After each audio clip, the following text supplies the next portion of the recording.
మల్లారా పాత్రికేయ మిత్రులారా అందరికీ పేరు పేరున హృదయపూర్వకమైనటువంటి నమస్కారాలు అభినందనలు తెలియజేస్తున్నాను। చాలా సంతోషంగా ఉంది। 1982 తెలుగుదేశం పార్టీ రాష్ట్రంలో పుట్టక ముందు జనాభాలో సగభాగం ఉన్నటువంటి మన బలహీన వర్గాలని ఓటు బ్యాంకుగా వాడుకున్నారు। మనల్ని ఆనసవేసే ధోరణితో అవలంబించారు। 1982లో విశ్వవిఖ్యాత నట సార్వభౌముడు నందమూరి తారక రామారావు గారు తెలుగుదేశం పార్టీని ఈ రాష్ట్రంలో పెట్టిన తర్వాత బలహీన వర్గాలకి ఆర్థికంగా, రాజకీయంగా, సామాజికంగా అవకాశాలు వచ్చాయనే విషయాన్ని మనందరం కూడా గుర్తుపెట్టుకోవాలి।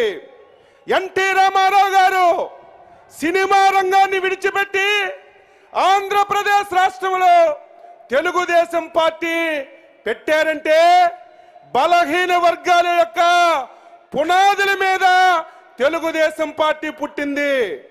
తెలుగుదేశం పార్టీ వేరు కాదు, బలహీన వర్గాలు వేరు కాదు।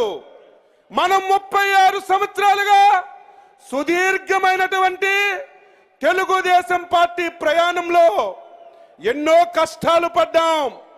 కొంతమంది వ్యక్తులు బలహీన వర్గాలు తెలుగుదేశం పార్టీతో ఉంటారని ఆ రోజు మన మీద ఉక్కుపాదం మోపినా సరే, ప్రాణాలు పోయినా సరే మా జెండా తెలుగుదేశం, మా ఇల్లు తెలుగుదేశం అని 36 సంవత్సరాలుగా కష్ట నష్టాలలో పార్టీకి అండగా ఉన్నటువంటి బలహీన వర్గాలకి మన నాయకుడు చంద్రబాబు నాయుడు గాని, తెలుగుదేశం పార్టీ గాని జీవితాంతం సేవ చేసిన మీ రుణం తీర్చుకోలేమని ఈ సందర్భంగా మీ అందరికీ తెలియజేస్తున్నాను।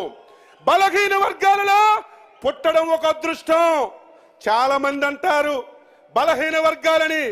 బలహీన వర్గాలని చిన్న చూపుతో చూసేవాళ్ళు। కానీ తెలుగుదేశం పార్టీ వచ్చిన తర్వాత 1996లో మన ముఖ్యమంత్రిగా నారా చంద్రబాబు నాయుడు గారు బాధ్యతలు తీసుకున్న తర్వాత బలహీన వర్గాలం కాదు, మనమే ఈ రాజ్యానికి రాజులుగా వెలిగామని చెప్పి మీ అందరికీ ఈ సందర్భంగా తెలియజేస్తున్నాను। సోదరిమల్లారా, ఈ పార్టీ మన పార్టీ। ఈ పార్టీ జీవితాంతం అధికారంలో ఉంటేనే బలహీన వర్గాలకి ఈ రాష్ట్రంలో స్వేచ్ఛ వస్తుంది। ఒక ఉదాహరణ, 10 సంవత్సరాలు రాజశేఖర్ రెడ్డి కాంగ్రెస్ పార్టీ అధికారంలో ఉంది। 10 సంవత్సరాలు బీసీలకి ₹1 ఖర్చు పెట్టినా తెలుగుదేశం పార్టీ బలపడుతుందని 10 సంవత్సరాలు 1 పైసా ఇవ్వకుండా సమాజంలో సగభాగం ఉన్నటువంటి మనకి తీరని అన్యాయం చేశారు। అయితే మనందరం మళ్ళీ ఏదైనా ఒక రోజు ఈ పశువు జెండా అధికారంలోకి వస్తుంది। మన నాయకుడు చంద్రబాబు నాయుడు మళ్ళీ ముఖ్యమంత్రి రాష్ట్రానికి అవుతాడు। 10 సంవత్సరాలు జరిగినటువంటి నష్టాన్ని వడ్డీతో సహా ఇస్తాడని ఆశతో మళ్ళీ చంద్రబాబు నాయుడిని ఈ రాష్ట్రంలో అధికారంలోకి తీసుకొచ్చాం।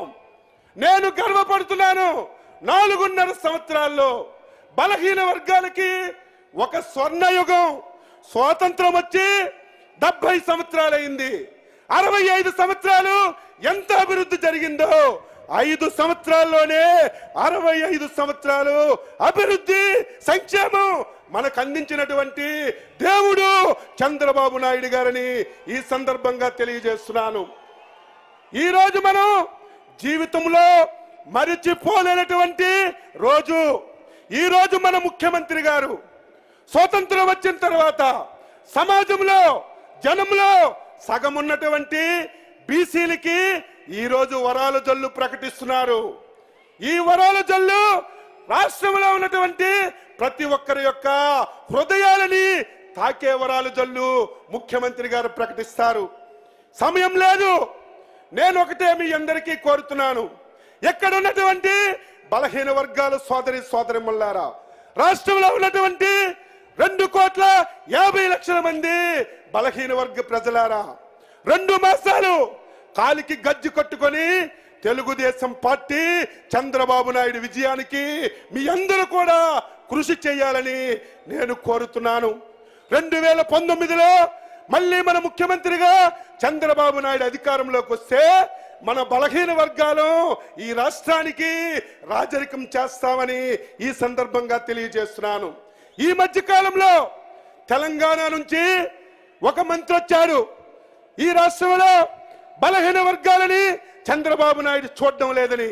ఏమయ్యా, నేను రాజమండ్రి జైహో సభ ద్వారా అడుగుతున్నాను, నువ్వు నిజమైనటువంటి బలహీన వర్గాలకు చెందినటువంటి మంత్రి అయితే నీ రాష్ట్రంలో 36 కులాలకి కేసీఆర్ బీసీ నుంచి ఓసీ చేస్తే కనీసం నోరు మెదపలేని దద్దమ్మవు మా గురించి మాట్లాడతావని ఈ సందర్భంగా అడుగుతున్నాను. 36 కులాలని హైదరాబాద్ పట్టణంలో బీసీల నుంచి తీస్తే నువ్వు మంత్రిగా ఉండి నోరు మెదపకుండా ఆంధ్ర రాష్ట్రానికి వచ్చి బీసీల మీద సిచ్చు పెట్టాలని చూస్తున్నావు. ఖబర్దార్, రాష్ట్రంలో బీసీలంతా ఒకటే నినాదం. సోదరులారా, ఎవరి మాట అయినా విన్నా సరే, ఎవరు ప్రలోభాలకు లొంగినా సరే మనకు మనం హత్య చేసుకున్న వాళ్ళం అవుతాం. మనం సంఘటితంగా ఉండాలి, ఒకే నినాదంతో ఉండాలి. మనకి ఆదరిస్తున్నటువంటి చంద్రబాబు నాయుడికి, తెలుగుదేశం పార్టీకి జీవితాంతం రుణపడి ఉండాలని ఈ సందర్భంగా తెలియజేస్తూ, ఇప్పుడే మనం ఒక పాట పాడింది. 80 సంవత్సరాల ముసలమ్మ లేచి డాన్స్ చేస్తుంటే నాకు డాన్స్ రాదు కానీ నాకు డాన్స్ చేయాలనిపిస్తుంది. అంటే మనందరం కూడా ఆ హుషారుగా, ఆ ఉద్రేకంతో ఈ 2 మాసాలు పనిచేసి ఈ రాష్ట్రంలో 170 స్థానాలు గెలాలి. ఎందుకు గెలం? 55 లక్షల మందికి 2,000 పెన్షన్ ఇస్తున్నాం. జనవరిలో 2,000, ఫిబ్రవరిలో 2,000, మార్చిలో 2,000, ఏప్రిల్లో 2,000, 8,000 తీసుకొని మిషన్ దగ్గరికి వెళ్తే సైకిల్ కాకపోతే ఏ గుర్తు కనిపిస్తాదని చెప్పి మీ అందరికీ నేను అడుగుతున్నాను. ఈరోజు 95 లక్షల మంది మహిళా సోదరీమణులు ఉన్నారు. 10,000 రూపాయలు ఒక సెల్ ఫోన్ తీసుకొని మిషన్ దగ్గరికి వెళ్తే మొగుడు చెప్పినా వినకుండా సైకిల్కి ఓట్లేస్తే 2 కోట్ల ఓట్లు మన బుట్టల్లో ఉండే 170 స్థానాలు సునాయాసంగా మనం గెలుస్తాం. సోదరులారా, చాలా విషయాలు మాట్లాడాలి, సమయం లేదు. మీ అందరికీ బలహీన వర్గాల నాయకుడిగా, వద్దండులున్నటువంటి బలహీన వర్గాల పార్టీగా మీ అందరికీ మొక్కుతున్నాను. ఇది మన పార్టీ. మనందరం చంద్రబాబు నాయుడిని రక్షించుకోవాలి, మళ్ళీ అధికారంలోకి తీసుకురావాలని మీ అందరికీ నేను కోరుతూ, ఈరోజు జప ఇంత విజయవంతమైంది. నేను ఎన్నో సభలు చూశాను, కానీ ఉత్సాహాన్ని చూస్తుంటే నాకు చాలా ఆనందంగా ఉంది. ఈ సభని విజయవంతం చేసినటువంటి ప్రతి ఒక్కరికి పేరు పేరును అభినందిస్తూ మీ అందరి దగ్గర సెలవు తీసుకుంటున్నాం. జై హింద్, జై చంద్రబాబు, జై బీసీ, జై బీసీ, జై బీసీ. ధన్యవాదాలు సార్. మరి ఇప్పుడు కార్మిక శాఖ మంత్రులు పెద్దలు చంద్రన్న బీమా ద్వారా లక్షల కుటుంబాల ధీమా